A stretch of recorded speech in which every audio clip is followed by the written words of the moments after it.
Artinya menurut Budarni di situ Yesus turun berkali-kali. Pertama dia datang Iya. sewaktu kelahirannya di dalam Matius 1 Pertama ayat dia datang, 18. terlahir, hidup Terlahir. 33 tahun. Iya, Ya, dia Itu. terlahir datang hidup 33 tahun di muka bumi ini. Nah, Yes. Yesus menubuatkan kedatangan dia kedua kalinya. Betul? yes. Belum datang. Syukur. Belum. Nah, belum datang. Kalau Belum. dia belum datang kedua kalinya, berarti yang datang yang mengaku bertemu Yesus itu adalah bohong.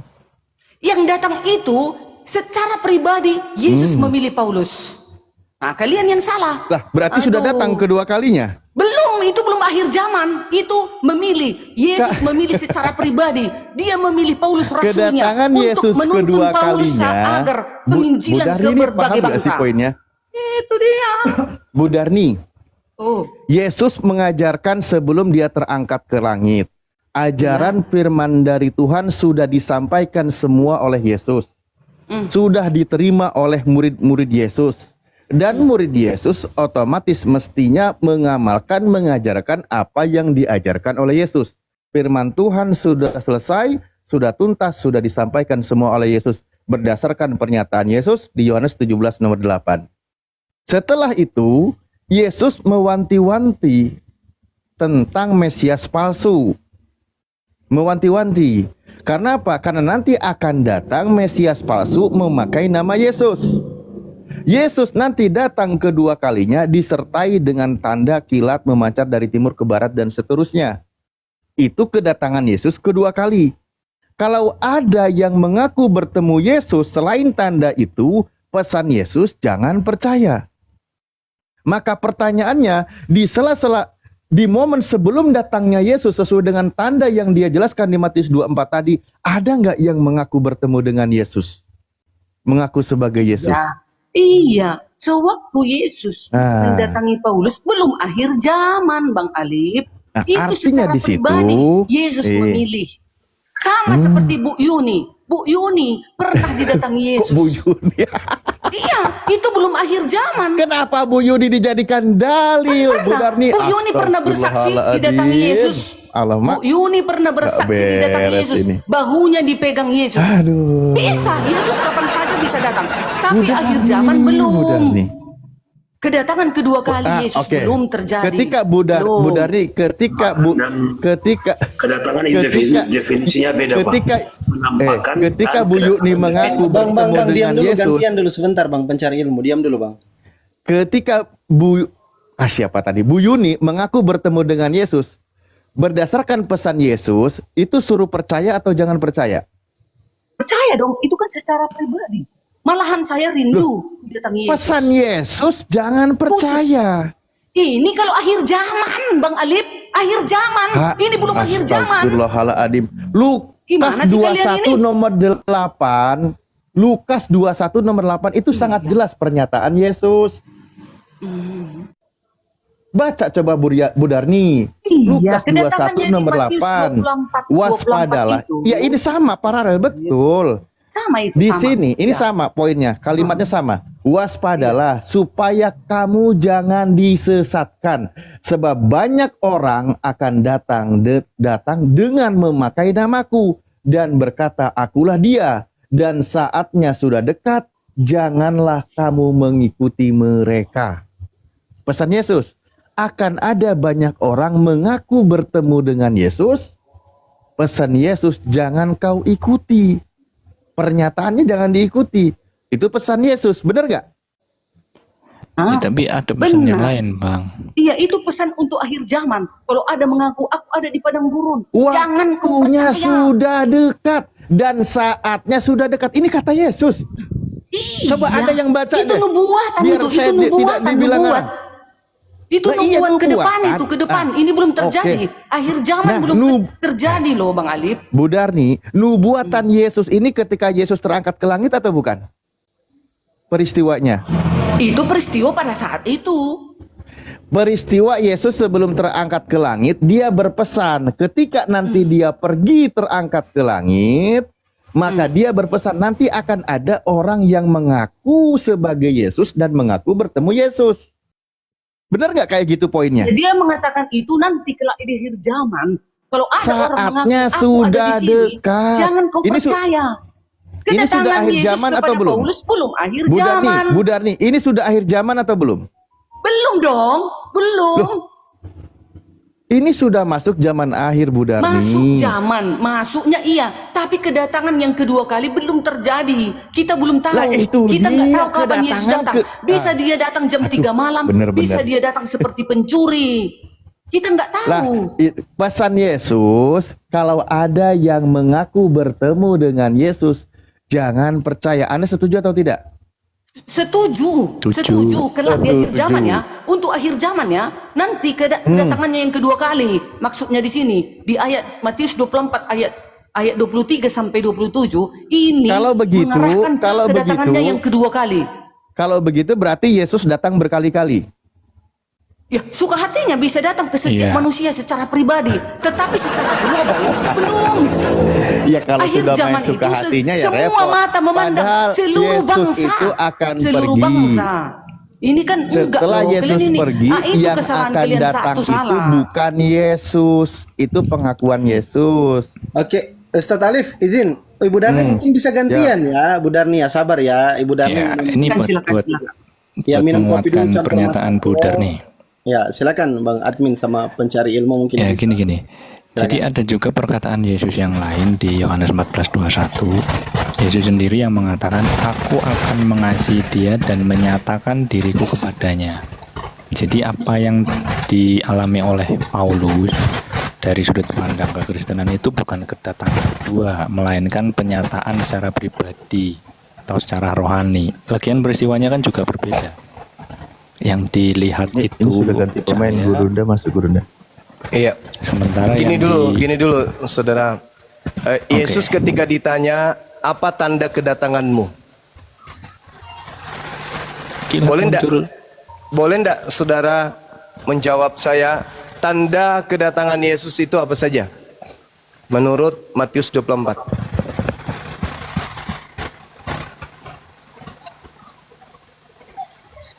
Kilat memancar dari Kilat. timur ke barat. Nah, selain daripada itu, kata Yesus percaya atau jangan percaya?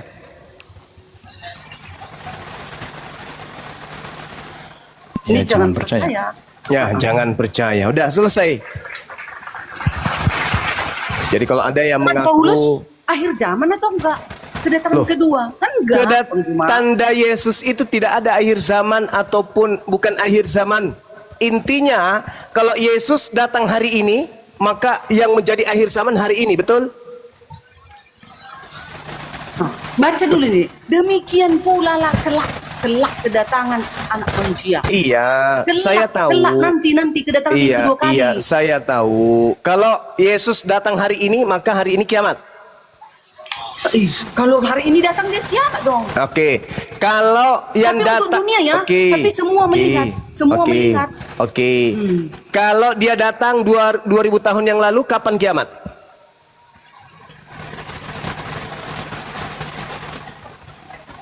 Itu belum Iya. kiamat kedatangannya. Enggak, saya tanya, Pertama. kalau Yesus yang datang 2000 tahun yang lalu, kapan kiamat?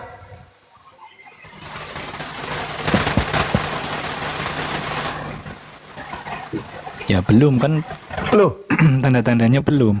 enggak, maksud saya kalau Yesus dia datang dengan tanda itu 2000 tahun yang lalu, kejadian kiamatnya itu kapan? Ya waktu itu toh Nah, sekarang tanda itu ada nggak datang 2000 tahun yang lalu? belum ada. Ah, berarti yang datang siapa? Ya itu secara Ah, secara apa? Secara garambang. Kedatangan akhir zaman. Pribadi. Lah, kalau Secara dia pribadi. datang, saudara, kalau dia yang datang 2000 tahun yang lalu, maka 2000 tahun yang lalulah akhir zaman itu. Tapi karena dia bukan dia yang datang 2000 tahun yang lalu, maka tidak bisa disebut 2000 tahun yang lalu itu akhir zaman. Karena belum datang, bukan dia yang datang. Kata Yesus, tanda kedatanganku ya akhir zaman. Kalau aku datang 2000 tahun yang lalu, 2000 tahun lalu itulah akhir zaman. Tapi karena bukan aku yang datang 2000 tahun yang lalu, maka belum akhir zaman itu. Jadi yang datang selain daripada aku yang datang membawa tanda akhir zaman, itu bukan aku, jangan kamu percaya. Oke, mungkin sedikit ada yang kurang, Bang Suma. Jadi Silakan. kalau orang Kristen begini, kita percaya ada kedatangan kedua, ada menyatakan diri. Menyatakan diri ini misalnya nih, Yesus yang mengatakan aku akan mengasihi dia dan menyatakan diriku kepadanya di Yohanes 14:21. Atau Yesus berkata, 2-3 orang berkumpul dalam namaku, aku ada di tengah-tengah mereka. Jadi ada sesuatu yang disebut menyatakan diri, tapi bukan kedatangan kedua. Kedatangan kedua itu spesial peristiwanya. Dan tanda-tandanya misalnya pada waktu itu akan kamu akan diserahkan supaya disiksa dan kamu akan di-PN dan akan dibenci. Jadi ketika orang Kristen sudah mulai dibenci, diserahkan kepada orang, nah itu tanda-tanda pertama. Dan ada lagi juga tanda yang banyak orang akan, ya ini kalau berdasarkan Alkitab ya, di 24 itu yang ayat 10, banyak orang akan murtad dan mereka akan saling menyerahkan dan saling membenci. Banyak nabi palsu akan muncul dan menyesatkan banyak orang. Nah, jadi banyak tanda-tanda besar dulu baru kedatangan kedua. Sedangkan yang terjadi di Paulus itu adalah pernyataan diri. Bukan kedatangan kedua, begitu Bang. Jadi kalau Anda melihat ya di dalam pengajaran Yesus di Yohanes 3, barang siapa yang percaya, barang siapa mengasihi aku dan Bapa akan berada di dalam dia. Barang siapa tidak percaya, akan terjadi sebaliknya. Kan begitu? Nah, kemudian barang siapa yang percaya kepada anak, percaya kepada Bapa. Dan barang siapa yang percaya kepada Bapa dan percaya kepada anak, aku dan Bapa akan berada bersama-sama dengan dia. Aku bersama dengan dia. Pertanyaannya, apakah itu berarti Bapak juga ada di dalam murid-murid Yesus? Yes. Wujudnya? Tidak. Tapi ajarannya. Jadi yang dimaksud di dalam data yang saudara bawa, Yohanes 14:21 itu, ketika Yesus berkata bahwasanya siapa yang memegang perintahku dan melakukannya, dia mengasihi aku. Berarti yang dimaksud aku menyertai di situ adalah perintahku. Menyertai mereka. Sama seperti pengakuan Yesus di dalam Yohanes 8:29. Bapa tidak membiarkan aku seorang diri, melainkan Bapa menyertai aku. Bukan berarti Bapa itu ada di dalam diri Yesus. Wujudnya, hakikatnya enggak. Tetapi yang menyertai Yesus adalah ajaran Bapa, firman Bapa yang datang kepada Yesus, yang senantiasa membuat Tuhan berkenan kepada Yesus. Yohanes 14 jelas nomor 21. Barang siapa memegang perintahku, perintah, maka aku akan bersama dengan dia. Perintah, ketika perintah Yesus tidak dipegang, perintah Yesus ditinggalkan, maka Yesus tidak ada di situ. Kalau ada orang yang menegakkan perintah-perintah Yesus, maka Yesus ada di situ. Itu maksudnya, bukan berarti Yesus datang, enggak. Jangan Anda anggap Yesus itu makhluk roh, seperti hantu, enggak. Jadi nasihat Yesus dalam Matius 24 itu tolong sekali lagi dipahami dengan baik, jangan diplesetkan. Andai saja kata Yesus, ada orang berkata ada Yesus di sini, ada Yesus di sana, tanpa ada tanda-tanda, kata Yesus jangan kamu percaya. Apa akibatnya kalau percaya? Ya ini jadi Kristen. Manusia jadi Tuhan, Tuhan jadi manusia, manusia mati terkutuk, Tuhan kemudian mati secara terkutuk, Tuhan kemudian menjadi tumbal. Segala macam tetebenge yang muncul setelah kalian percaya kepada Kristus yang datang kepada Paulus tersebut. Paulus membimbing kalian menjadi seperti ini. Apakah orang Yahudi percaya kepada Paulus? Tidak. Kenapa Kristen dan Yahudi berbeda? Ya karena Kristen ini dibimbing oleh penyesat itu. Apa buktinya? Kan Yesus mengatakan jangan kamu percaya. Orang Kristen percaya. Orang Yahudi percaya enggak? Enggak. Kalian yang percaya, silakan jadilah kalian Kristen. Orang Yahudi percaya enggak? Enggak. Makanya mereka enggak jadi Kristen. Kami pun tidak percaya ketika ada sosok mengaku akulah Yesus yang kau niaya. Kami umat Islam tidak percaya. Kenapa? Karena Yesus pun di dalam kitab saudara mengatakan bahwasanya jangan percaya kalau ada yang mengaku bertemu dengan aku. Sebab kalau aku yang datang, tanda-tanda akan menyertai. Matahari menjadi gelap, bulan tidak bercahaya, bintang berjatuhan, kuasa langit berguncang. Nampak aku di tengah langit, seluruh manusia meratap, seluruh manusia akan melihat aku. Apakah itu sudah terjadi? Belum terjadi. Kalau begitu, yang mengaku bertemu Yesus jangan kau percaya. Karena aku datang dengan tanda-tanda.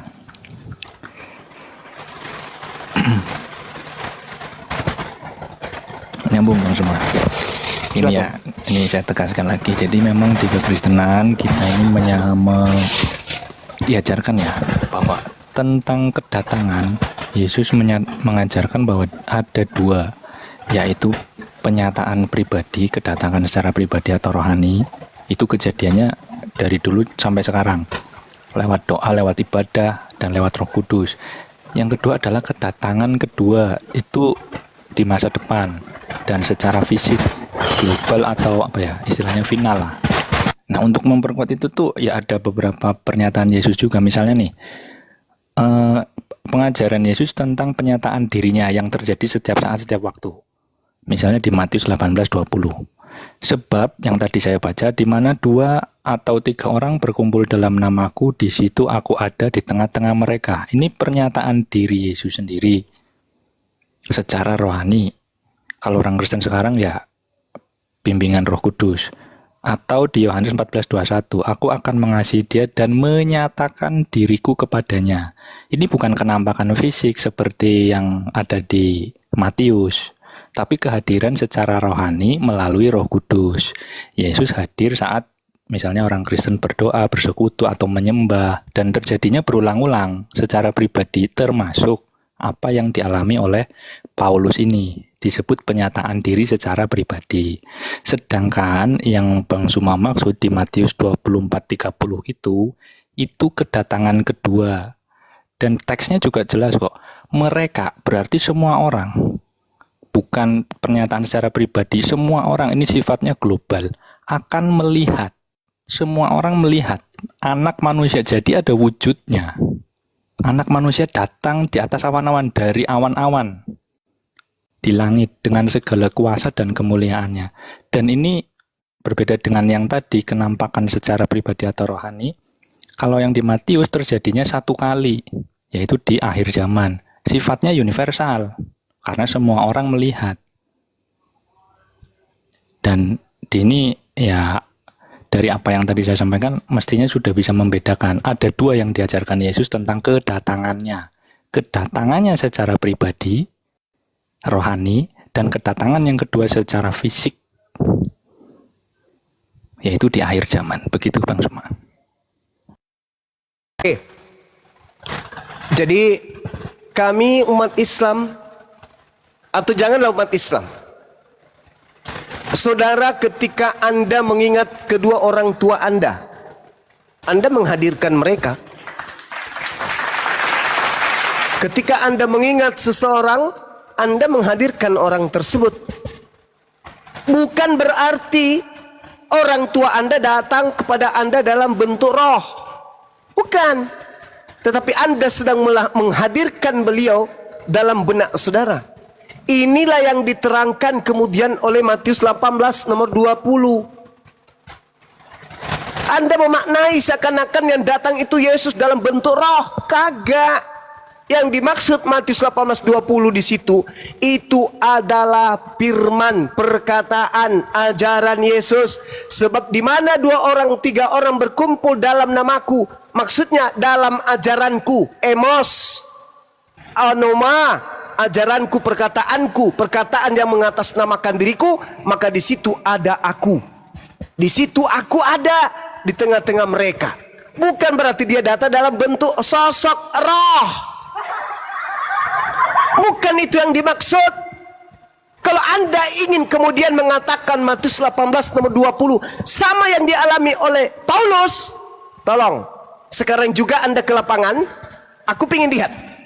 Tolong hadirkan Yesus di situ dalam bentuk cahaya.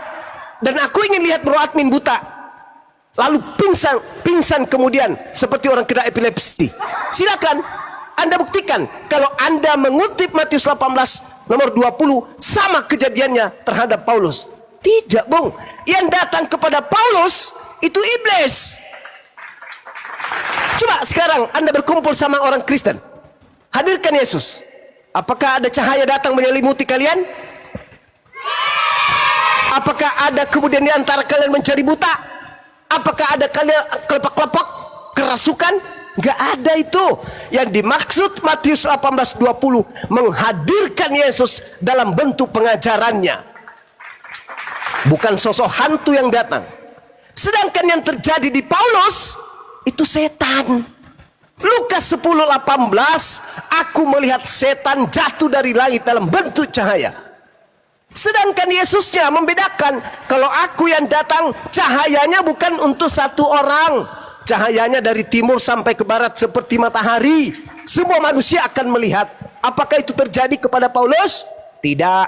Anda beralibi, Anda berasumsi. Oh ada bang, Matius 18:20, barang siapa yang berdoa dalam namaku, aku akan hadir di situ. Oke, silakan Anda lakukan, praktekkan itu.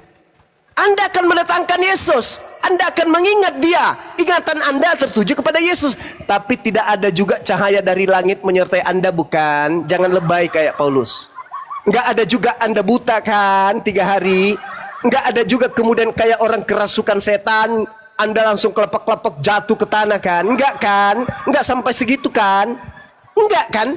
Berarti yang dimaksud Matius 18:20 berbeda dengan kejadian yang terjadi terhadap Paulus. Yang terjadi terhadap Paulus itu, itulah yang dikatakan oleh Yesus. Apabila ada orang berkata, bertemu dengan aku, jangan kamu percaya.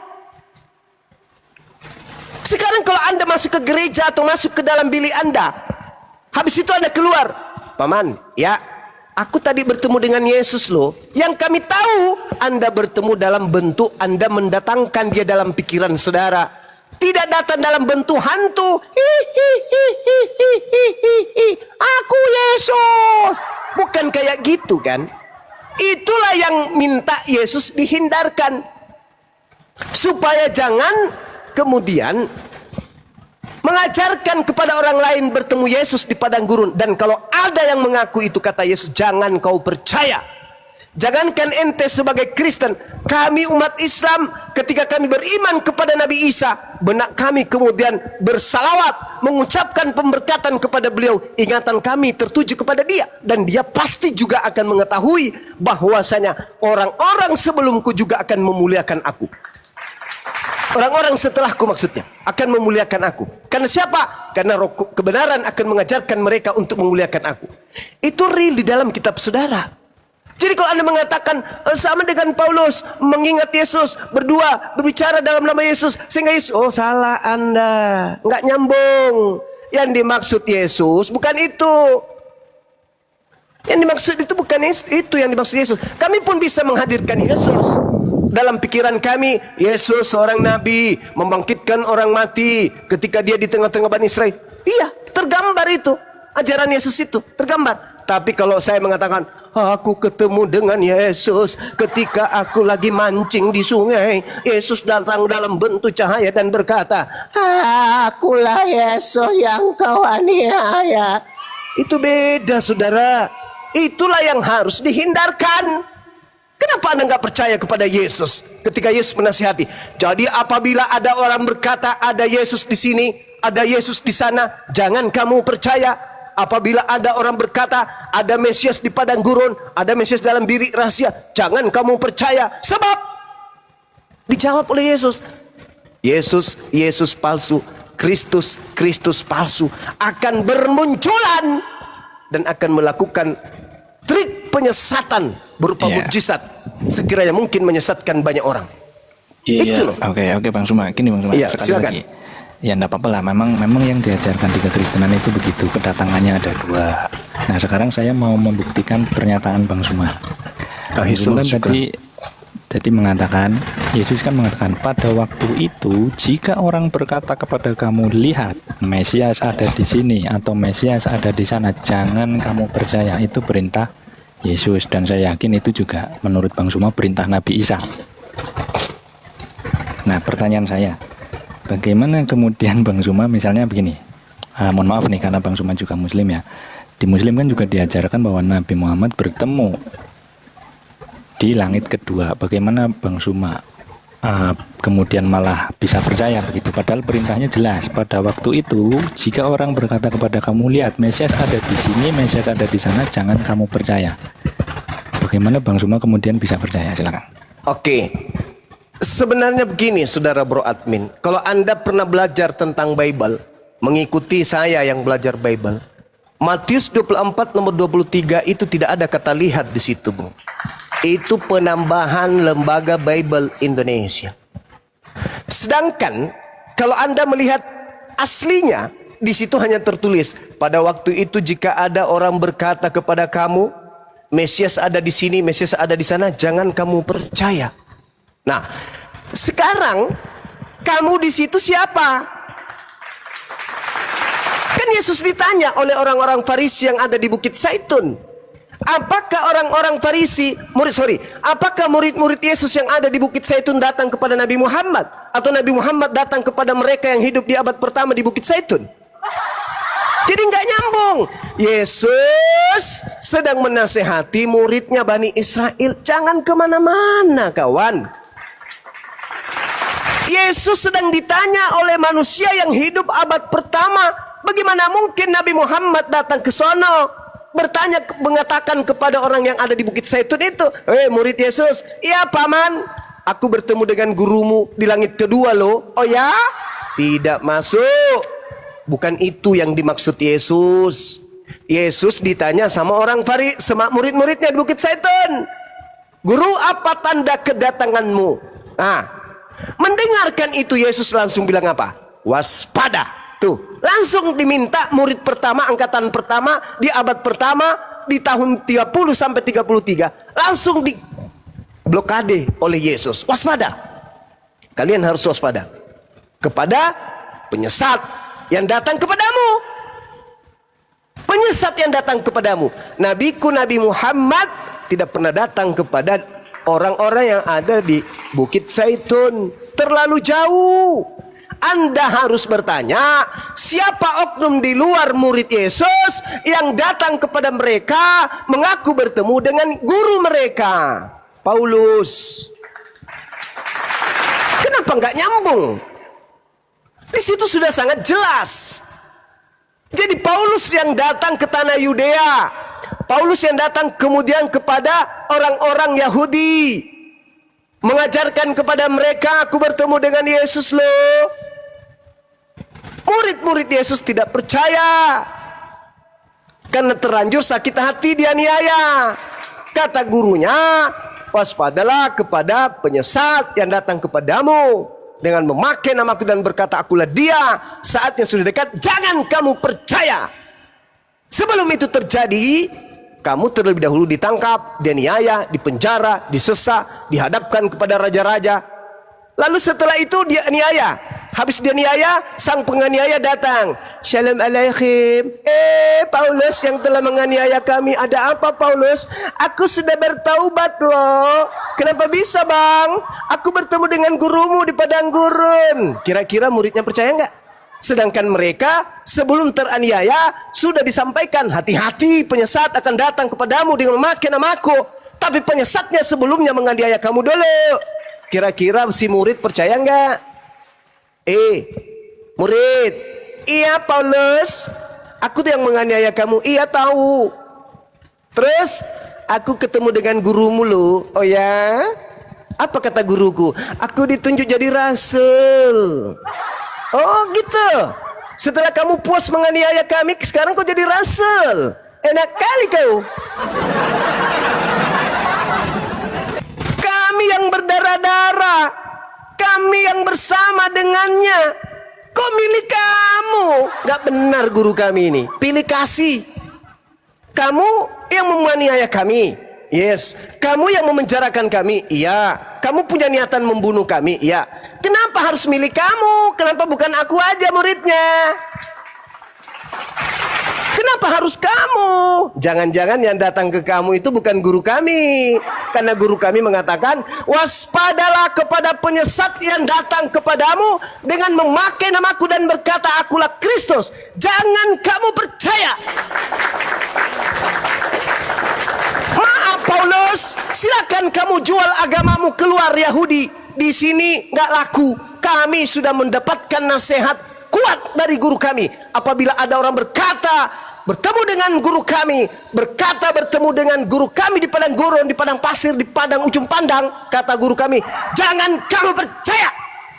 Maka Paulus enyahlah daripada kami. Akhirnya Paulus menulis surat. Dari Paulus, Rasul Yesus Kristus yang diutus menjadi Rasul untuk orang-orang non-Yahudi. Aku diutus untuk orang-orang yang tidak bersunat. Kenapa aku menulis surat begini? Karena orang-orang Yahudi dan orang-orang bersunat tidak percaya aku. Kenapa tidak percaya aku? Karena mereka mendapatkan amanah dari gurunya. Jangan percaya kepada Paulus. Maka yang percaya hanya orang-orang non-Yahudi. Lahirlah Kanyoli. Orang Kanyoli yang percaya kepada Paulus. Orang Yahudi tidak percaya karena mereka memegang amanah guru mereka. Itu fakta, itu real.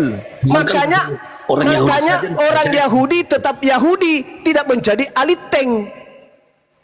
Itu saudara. Sedangkan kalian bukan murid Yesus. Hei bro admin, ya paman, aku ingatkan kepadamu ya bro admin. Apa paman? Ketika nanti kamu mengaku bertemu dengan aku di padang gurun, mengaku bertemu dengan aku dalam bilik penjara, jangan kamu percaya ya. Iya paman. Maka ketika Paulus datang membawa suratnya, ketika saudara bro admin pernah mendengarkan langsung dari Yesus, jangan percaya kepada oknum yang membawa namanya, bertemu dengan dirinya di padang gurun dan dalam bilik penjara, maka bro admin akan mengatakan, sorry lah ya, aku tidak percaya.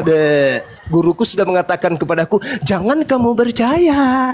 Tetapi karena bro admin ini bukan Bani Israel, bukan murid Yesus, bukan kemudian yang mendapat mandat untuk berhati-hati kepada Paulus, kepada orang yang mengaku bertemu dengan Yesus di padang gurun, maka bro admin justru berjuang mati-matian agar orang ikut-ikutan percaya kepada Paulus yang mengaku bertemu dengan Kristus di padang gurun. Sorry ya, kami lebih percaya kepada Yesus. Nah, begitu. Silakan saudara Kanjoli. Saudara bro admin atau siapapun itu, silakan. Ya, jadi jangankan Katolik, jangankan orang Kristen, jangankan Paulus atau Yesus, orang Yahudi itu nggak percaya sama Yesus, nggak mengakui Yesus sama sekali, orang Yahudi. Jadi kalau penilaian saya, coba kita lihat dari buahnya aja.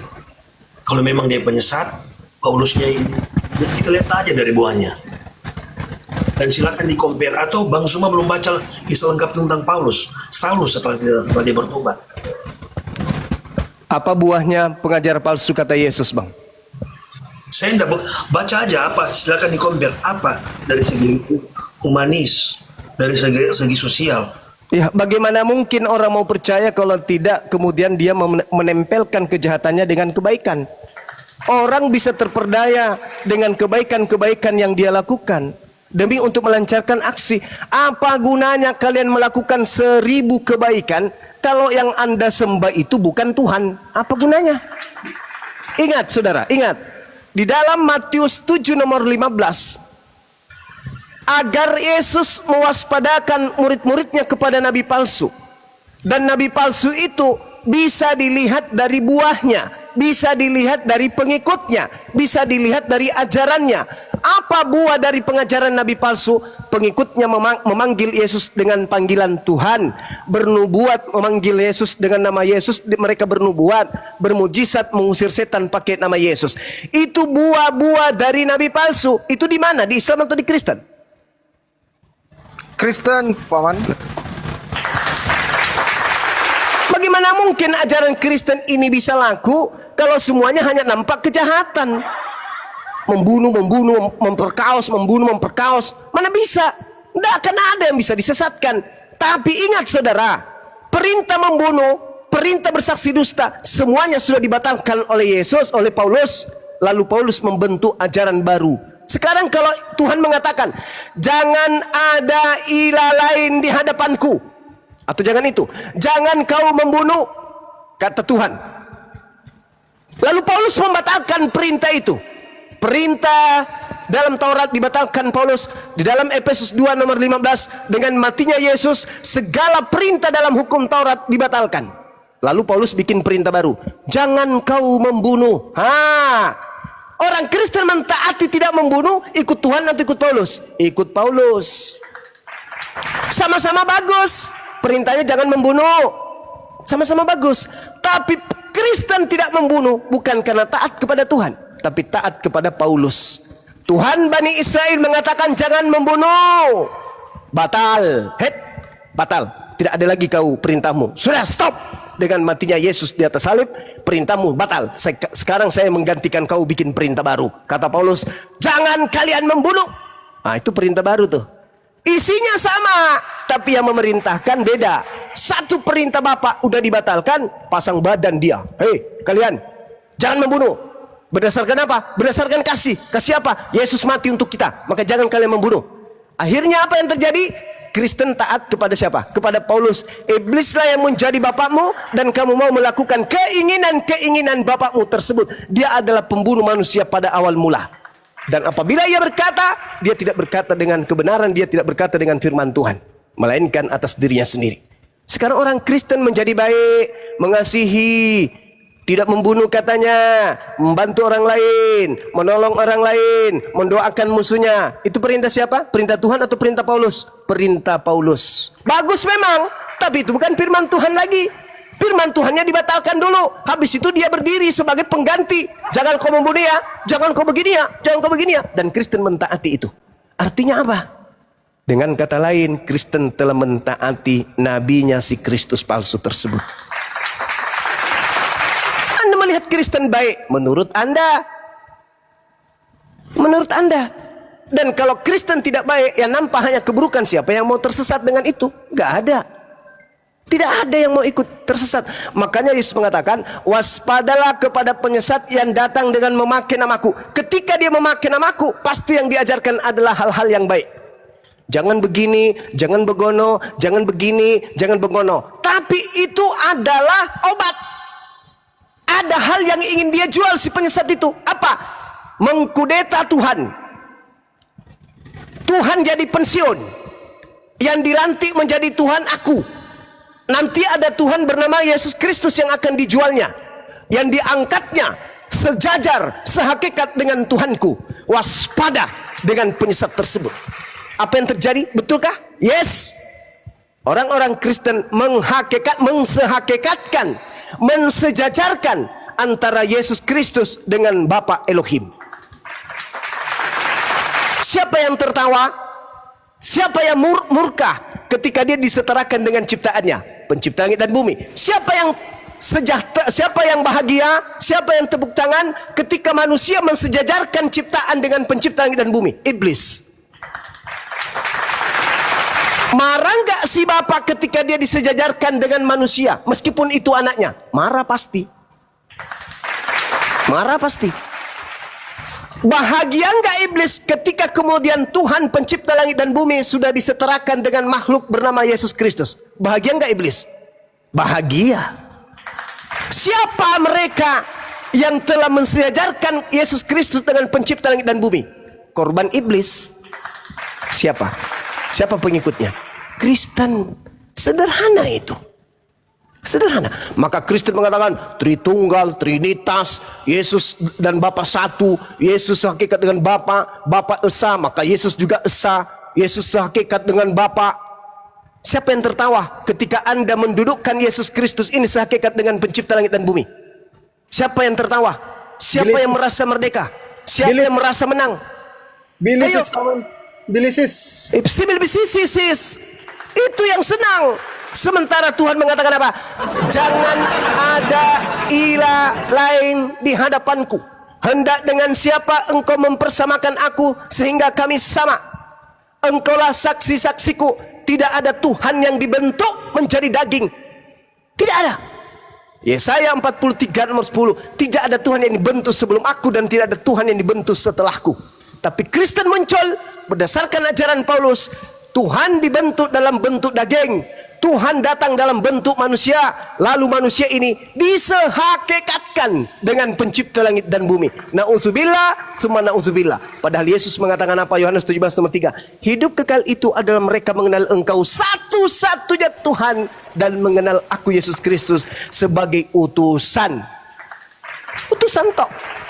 Tapi Kristen mengangkat si utusan ini selevel dengan Tuhan. Inilah yang menjadi keberhasilan iblis. Makanya Yesus mengatakan, waspadalah kepada penyesat yang datang kepadamu dengan memakai namaku. Dia akan menyesatkan banyak orang. Kalau saudara Kristen berkata, kami Kristen bukan disesatkan oleh Kristus palsu. Tolong tunjukkan.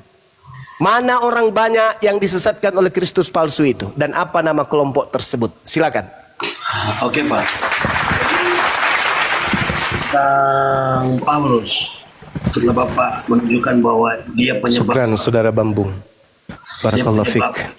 Saudara Sul, barakallahu fik. Lanjut. Dia penyebab orang Kristen percaya kepada Paulus.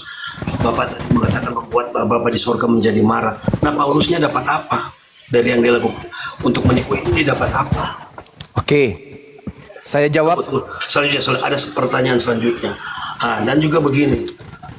Masuk akal enggak orang lagi dalam posisi enak difasilitasi? Saya percaya juga Anda juga tahu bahwa tujuan Saulus membantai umat Kristen di awal-awal itu, saya percaya Anda juga tahu alasannya. Nah, ngapain dia lagi di posisi enaknya difasilitasi? Terus tiba-tiba dia ninggalin itu. Apa faedahnya? Bahkan dia harus sampai kelaparan, sampai masuk penjara. Harusnya dia dengan posisi dia harus terus membantai orang yang menyembah Isa itu dong. Harusnya kalau orang mau suka aman, ngapain dia harus sampai tersiksa begitu? Dia tinggalin itu, dia masuk penjara berapa kali, hidupnya susah, kelaparan bahkan, dipasung. Ngapain dia harus seperti itu? Dan buahnya tuh secara, saya sudah jelaskan sebelumnya tadi, bahwa dia pengajarannya lebih baik secara sosial. Itu loh. Oke, saya jawab. Oke, silakan. Oke, Anda bertanya, apa manfaatnya bagi dia? Bagaimana dengan iblis? Apa manfaatnya bagi iblis? Tak ada.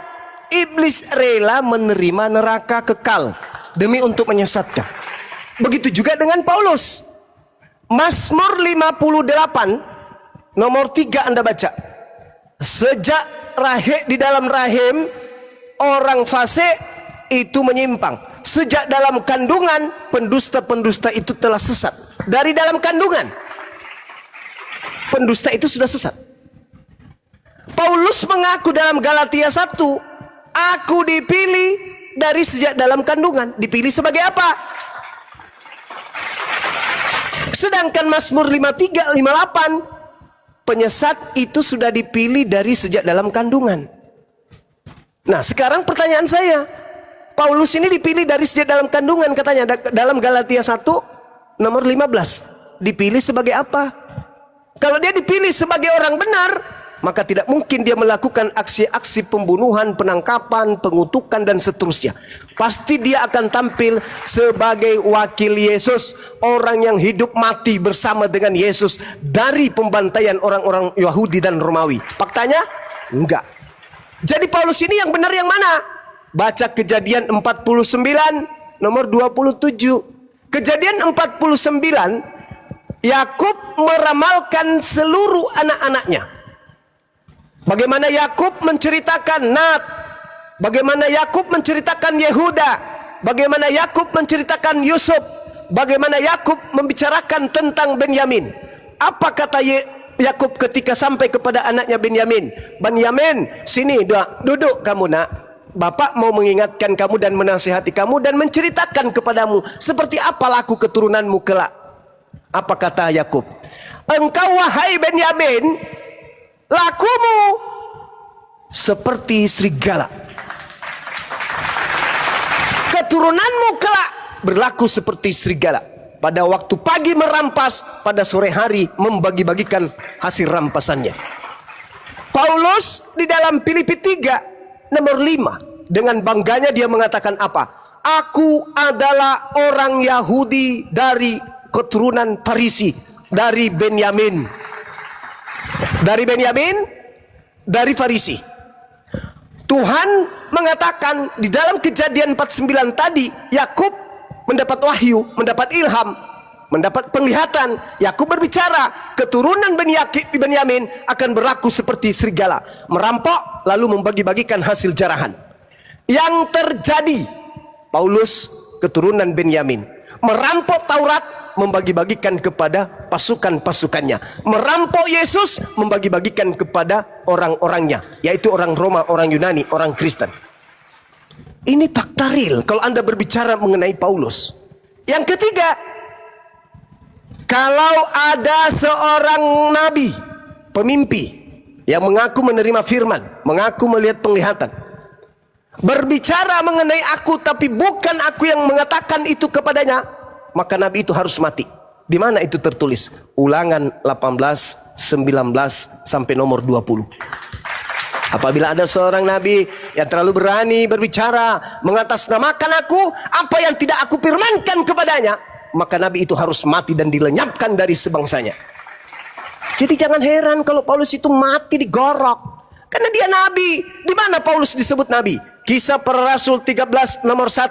Dan ada beberapa nabi dan pengajar di Antioquia. Salah satunya adalah Nabi Saulus laknatullah alaih. Itulah yang mengajarkan, kemudian hasil rampasannya diambil. Dia merampas dari Yahudi, lalu dibagi-bagikan kepada Roma. Diangkatlah dia menjadi paus di sana.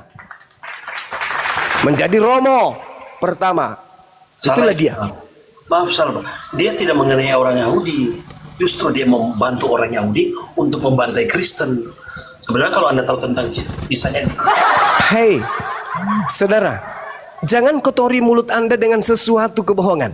Enggak, silakan Anda baca Alkitab kalau gitu. Paulus tidak pernah membantai Kristen. Astaga. Astaga. Kristus. Hei, Pada yang mulai- dibantai oleh Paulus adalah Yudaism. Astaga. Murid-murid Yesus yang dibantai oleh Paulus. Ya benar. Nah, sedangkan yang disebut Kristen itu adalah pengikut Paulus mula-mula yang ada di Antioquia, Turki. Oke. Nah, jadi kita jangan ambil ini tentang suku atau apa.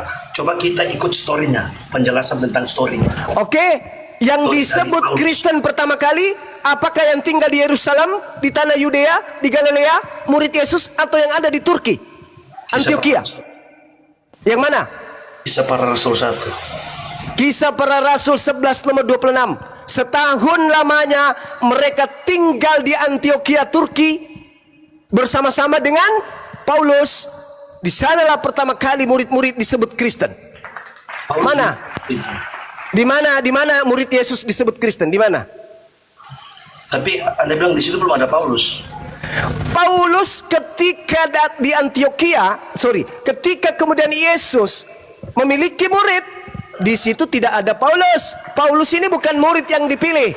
Yohanes 6 nomor 70. Bukankah aku yang memilih, engkau yang 12? Paulus tidak pernah dipilih. Sedangkan ketika Anda berkata Paulus menganiaya Kristen, itu kebohongan. Itu kebohongan. Yang dianiaya oleh Paulus adalah Yudaism, pengikut Yesus yang ibadah di sinagoge, di Miqdas, Baitullah. Mereka beribadah, mereka kurban hewan, mereka bersunat, mereka menyembah kepada satu Tuhan, tauhid.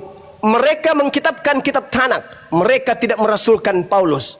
Itu murid Yesus. Sedangkan yang disebut Kristen berbeda.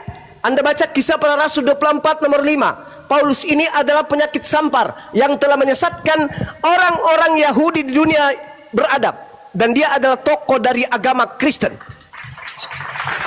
Jadi awalnya pengikut Paulus yang pertama kali disebut Kristen di Antioquia, Turki. Dialah yang disebut Kristen pertama kali.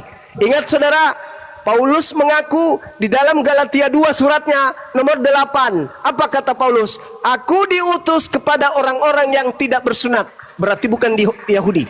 Dan dia tegaskan dalam suratnya Galatia 1 nomor 15, aku diutus menjadi rasul bagi non-Yahudi. Jadi yang disebut Kristen itu adalah non-Yahudi, bukan Yahudi. Beda antara Yahudi dengan Kristen. Beda antara Yahudi dengan Nasrani. Beda.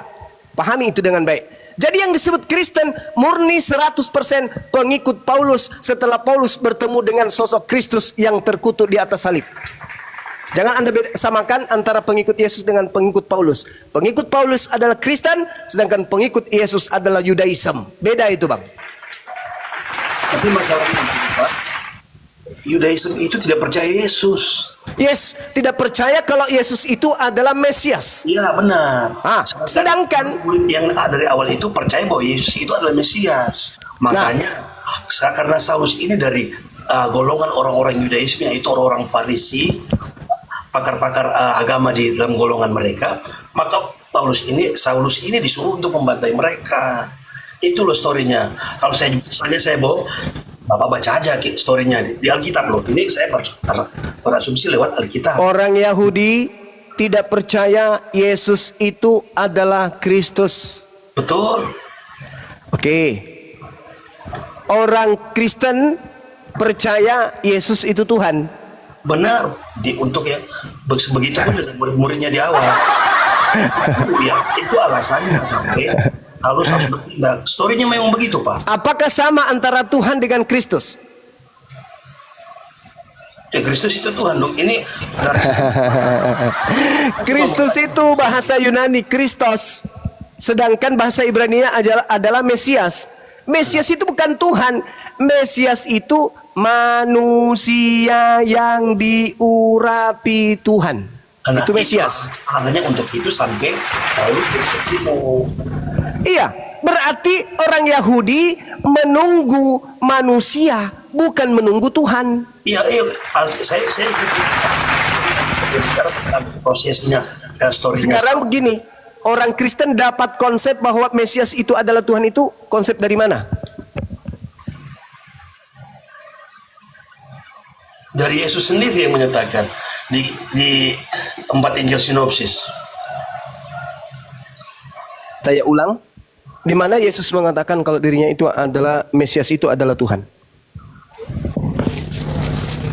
Akulah Mesias. Ya, Mesias, akulah manusia yang diurapi Tuhan. Nggak ada masalah. Yang saya tanya, dari mana Kristen mendapatkan ilmu Mesias itu adalah Tuhan?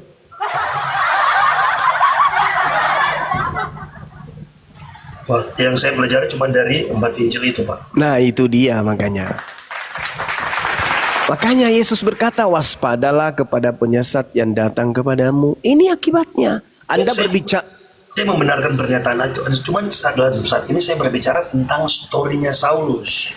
Ya, story Saulus kan sudah jelas tadi. Sekarang kalau Anda saya tanya nih. Kisahnya salah. Menurut Alkitab kisahnya salah. Nah seperti itu.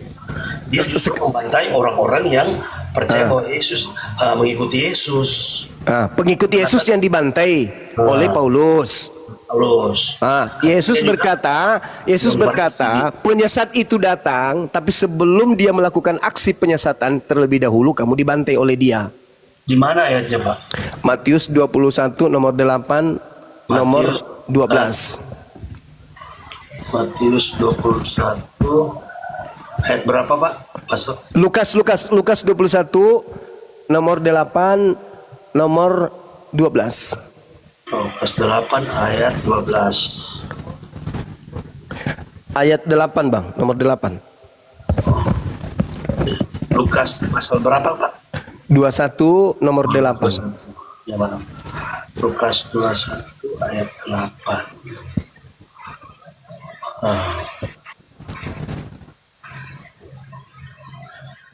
Oke. Saya bacakan boleh, Pak, ya? Boleh, silakan. Oke, permisi. Berisi nasihat dari Yesus kepada murid-muridnya untuk berhati-hati dan jangan sampai disesatkan oleh orang-orang yang akan datang dengan namanya, mengklaim diri mereka sebagai Mesias dan menyatakan bahwa saatnya sudah dekat. Eksplisit sekali loh ini Pak. Ya. Waspadalah supaya kamu jangan disesatkan sebab banyak orang akan datang dengan memakai namaku. Namaku siapa? Yesus. Dan berkata akulah dia. Dia siapa? Mesias. Ya. Saatnya sudah dekat. Jangan kamu mengikuti. Murid-murid diminta mengikuti atau jangan mengikuti? Jangan mengikuti. Lalu dikatakan, tetapi sebelum semua itu terjadi, kamu akan ditangkap dan dianiaya. Kamu akan nomor 12-nya. Oh ayat 12, oh ya maaf. Tetapi sebelum semuanya itu, kamu akan ditangkap dan dianiaya. Kamu akan diserahkan ke rumah-rumah ibadat dan penjara-penjara. Artinya, antara penyesat, antara Yesus menasehatkan kepada muridnya dan masa antara muridnya dianiaya. Di situ Yesus menerangkan penyesat itu akan datang setelah murid-muridnya kemudian teraniaya. Pelakunya siapa? Yang melakukan penganiayaan terhadap murid Yesus.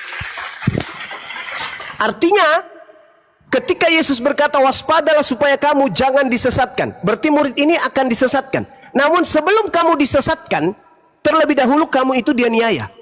Setelah kamu dianiaya, kamu disesatkan. Pertanyaan saya, siapa yang menganiaya murid Yesus dan siapa yang datang kepada murid Yesus ngaku-ngaku kemudian sebagai utusan Kristus? Silakan. Nah tadi yang untuk kali ini sudah disampaikan oleh kedua rekan saya sebelumnya, ini berbicara tentang akhir zaman Pak. Akhir zaman berarti menurut saudara murid-murid Yesus yang hidup di abad pertama masih hidup sampai akhir zaman? Konteksnya itu tentang nubuatan. Loh, ini bukan nubuatan. Murid-murid bertanya kepada Yesus. Kata muridnya, "Guru, bila manakah itu terjadi dan apakah tandanya kalau itu akan terjadi?" Apa tandanya?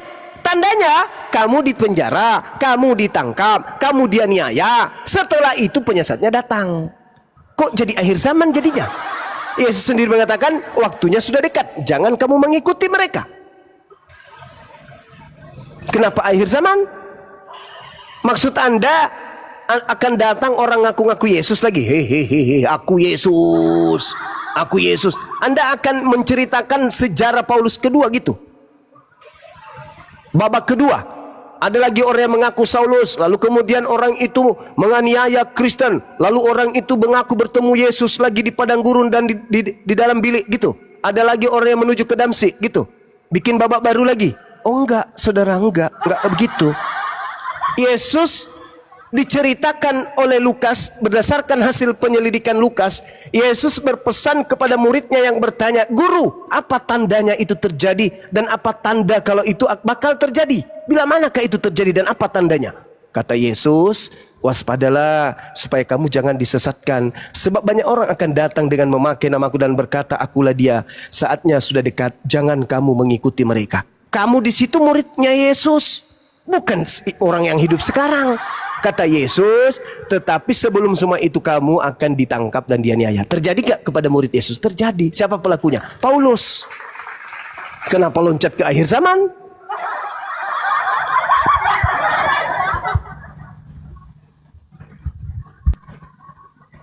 Itu saudara. Jadi coba kita pakai akal sehat kita. Kita gunakan kemudian kemampuan kita untuk menelaah isi Bible. Kalau Al-Quran jelas, itu sudah final Al-Quran. Kalian adalah orang-orang yang disesatkan oleh iblis. Itu Al-Quran saya yang mengatakan. Untuk informasi itu terima kasih Pak. Iya, silakan. Untuk informasi sebelumnya itu terima kasih. Tapi tentang Anda menceritakan story-nya itu dari Paulus, kayaknya harus lebih hati-hati lagi. Karena kalau memang Anda mengambil dasarnya dari kitab, saya pikir harus sesuai dengan Alkitab. Iya, kan sudah sesuai. Enggak, maksudnya story yang eksplisit. Jadi dari awal dia itu membunuh. Iya, gitu. Saudara, kan sudah sesuai kan? Siapa yang menganiaya murid Yesus? Paulus. Siapa yang kemudian memenjarakan murid Yesus? Paulus. Siapa yang menghadapkan murid-murid Yesus kepada penguasa-penguasa kala itu? Paulus. Apa yang tidak sesuai, Bang? Itu. Jadi, kalau mungkin kalau ada rekaman nanti bisa kita. Ya, tapi terima kasih lah Bang untuk. Oke. Thank you. Thank you juga. Oke. Terima kasih. Siap. Assalamualaikum. Waalaikum.